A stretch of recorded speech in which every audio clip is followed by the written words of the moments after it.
Hai guys, saya Gary daripada GCR Motor. Hari ini kita ada bawa masuk sebiji Kawasaki JX6R 636.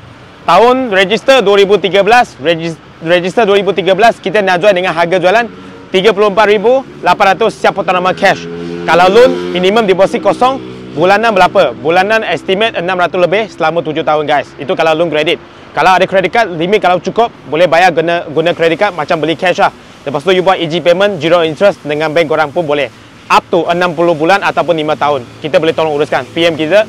Lepas tu kita ada free warranty setahun untuk motor second hand ni. Warranty setahun kita free Kemudian penghantaran seluruh Malaysia boleh diuruskan. Termasuk sampai Sarawak. Termasuk nak trade in motor pun, nak jual motor pun boleh jadi kita guys.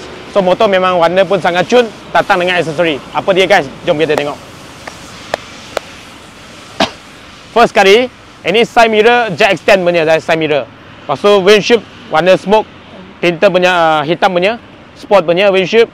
Warna dia ada buat warna airbrush lah, warna merah, airbrush 93. Marquez punya nombor. Alright, USD fork, adjustable USD fork kiri kanan. Listring kaliper kiri kanan. So tayar depan 120 70 17 pakai power cup tu Michelin. So tayar dia masih ada around 80% lagi. Banyak lagi lah. Right. Masuk sini. AMG punya handle guard, Brembo RCS 19 punya pump, Odin punya damper. Lepas tu racing footrest dah ada, warna gold. SC Project slip on, SC Project slip on punya exhaust, okay, dah ada. Tayar belakang pun sama, Michelin Power Cup 2 masih ada around 30% ke 40%. Michelin Power Cup 2 180 5517. Alright. Lampu belakang LED, single seat cover, seat ada bagi sekali, pemijat pun ada bagi sekali. Kalau nak bawa away ke, bawa girlfriend ke, boleh pakai.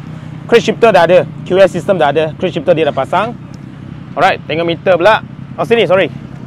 Holder ni. Holder ni dia pun dah tukar yang lebih sedap lah. Okay. Right, ini Showa tadi USD4 tu Showa punya adjustable. Lepas tu mileage 54,000 ya guys. Okay, kita start bagi korang dengar sound ni.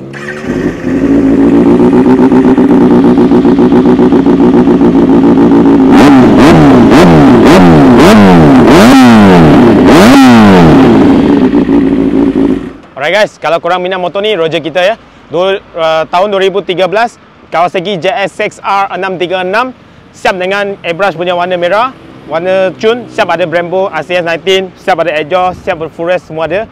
So harga jualan 34,800 siap potong nama cash. Loan minimum deposit kosong, bulanan 600 lebih selama 7 tahun. Lepas tu ada warranty setahun. Ada warranty setahun kita bagi. Lepas tu penghantaran seluruh Malaysia boleh diuruskan.